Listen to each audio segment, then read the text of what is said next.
Hi everyone, my name is Shinsuke Agehara. I'm a plant physiologist at University of Florida, Gulf Coast Research and Education Center. Nutrient management is one of my research topics. In my program, we built the Rhizotron system and we use the Rhizotron in my nutrient management study. So we can get better understandings on the interaction between the roots and the soil, but also between the roots and the shoot. In this study, we also use the Rhizotron. The presentation title today is Application of a Subsurface Compost Layer Improves Water Retention and Root Development of Tomato Seedlings in Sandy Soil.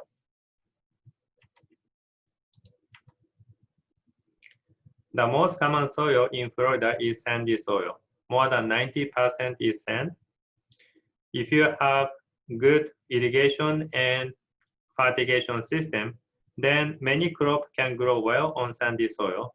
But sandy soil also has problems. The sandy soil has large pores, so it doesn't have good water retention capacity. And the soil does not have a lot of clay, so the nutrients that are positively charged cannot be bound to the clay particle.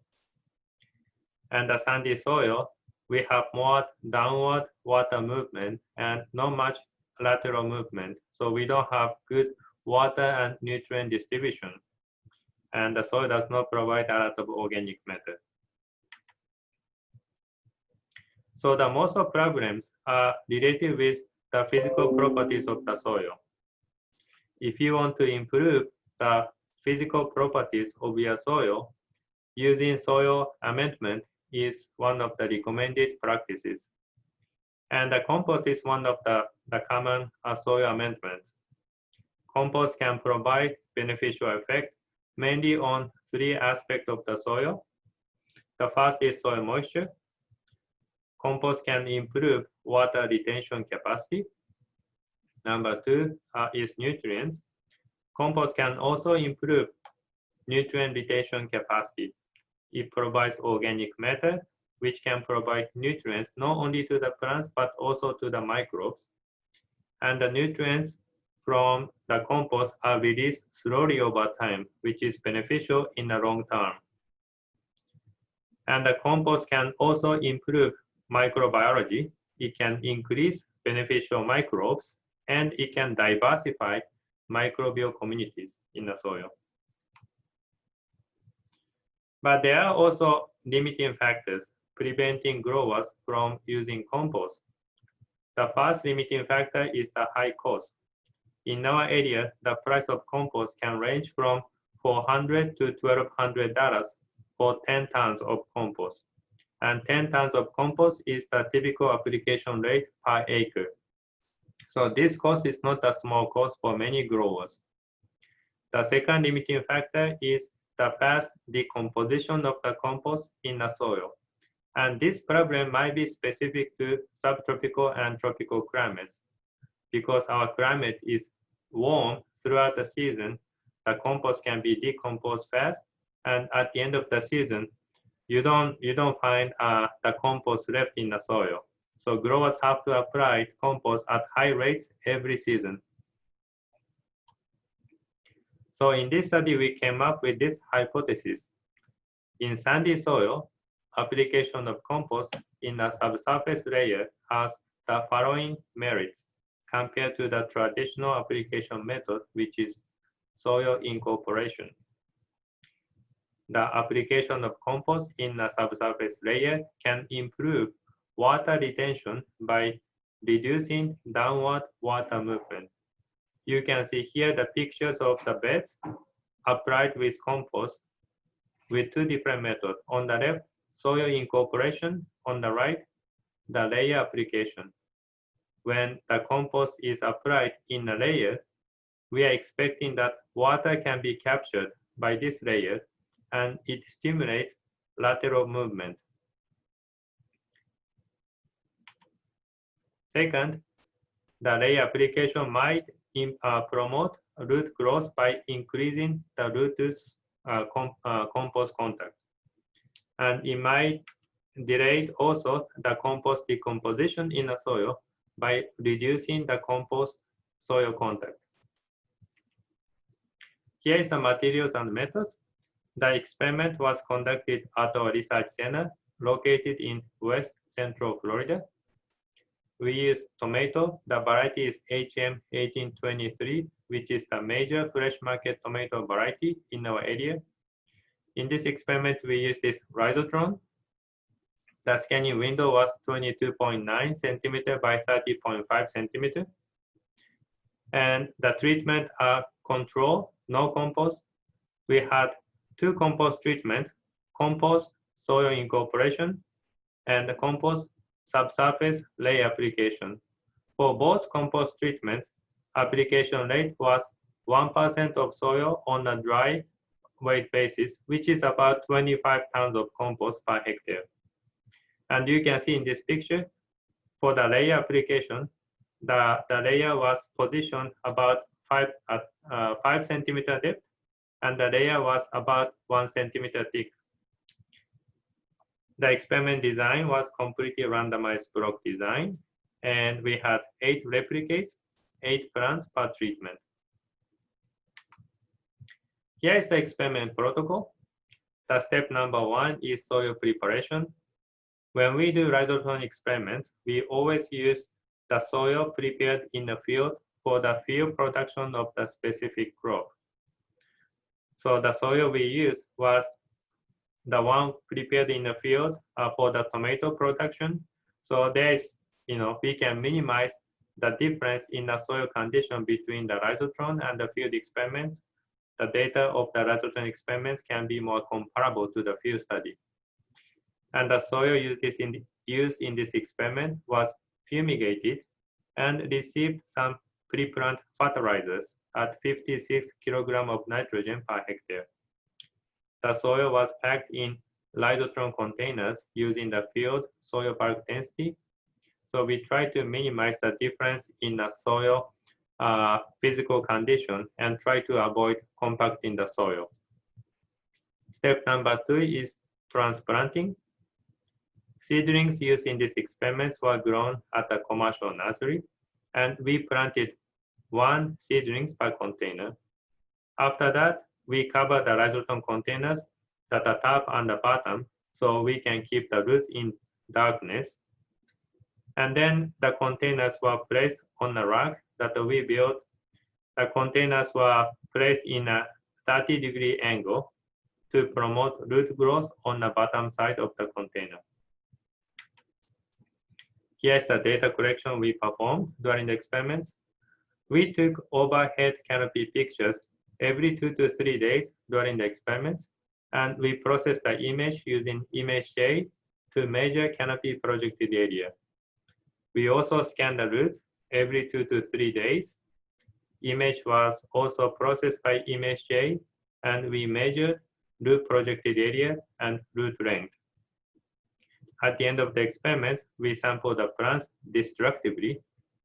We washed the roots and we scanned the roots again, and we used a different program for washed roots. The program was called WinRhizo, and we did additional root measurements such as root surface area, root length, root tip number, and average root diameter. We also measured shoot root dry matter content, plant height, stem diameter.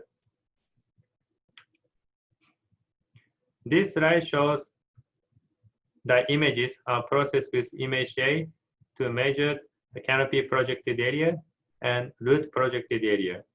So the process by ImageJ is really quick. It doesn't take more than a few minutes. And you can see that the changes in growth, in shoot, and also in roots. And we can do this non-destructively. And that's the main advantage of the Rhizotron system. And here's the data. We have canopy projected area on the left and root projected area on the right. All the data we collected in this experiment showed significant improvement in the compost treatments compared to the control.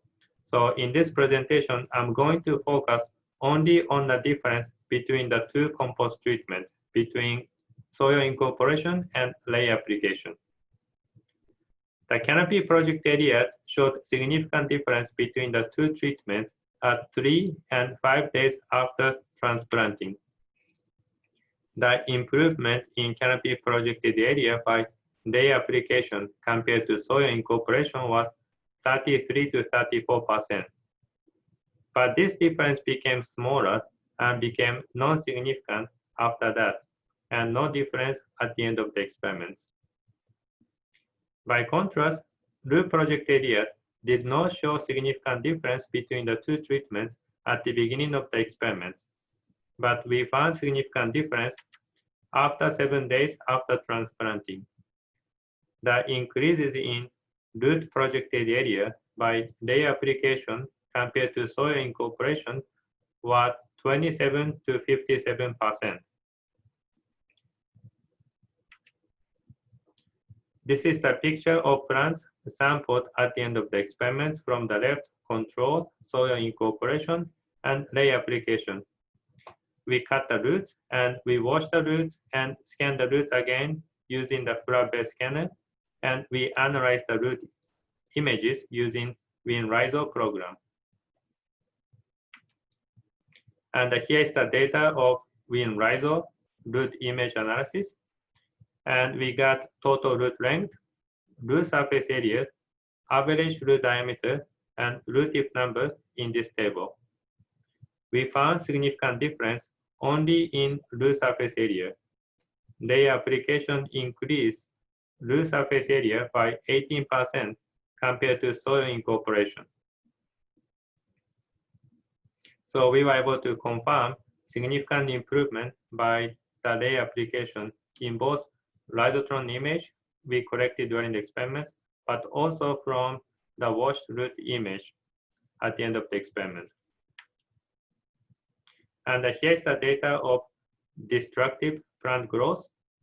We have plant height, stem diameter, leaf number, total leaf area, and dry weight, root shoot ratio. But none of the data showed significant difference between the two compost treatments. We also examined soil moisture distribution. This is the container a few days after transplanting.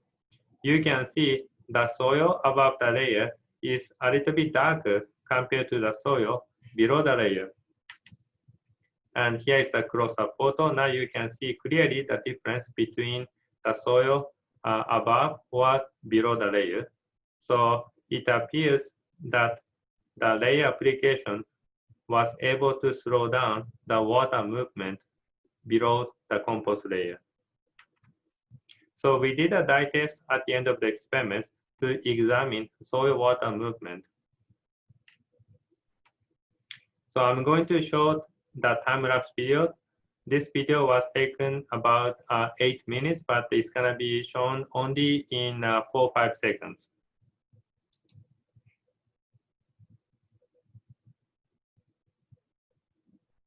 Okay, I'm gonna play the video again. On the left, we have the compost soil incorporation, and on the right, we have the layer application.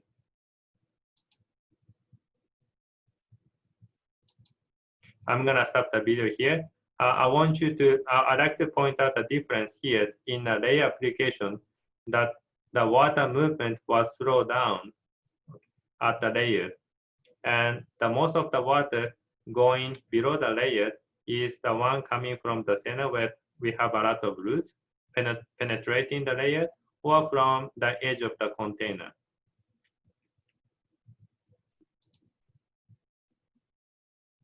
So this dye test also show that the layer application method can slow down the water movement going downward, and it can potentially improve the water movement lateral. So the conclusion of this study: the subsurface compost layer can reduce downward water movement and improve the water retention in the surface soil. Compared to soil incorporation, layer application can enhance the growth promoting effect of compost, particularly in roots. So application of compost in the subsurface layer may improve the effectiveness of compost in sandy soil, particularly under subtropical climatic conditions. So this was my presentation.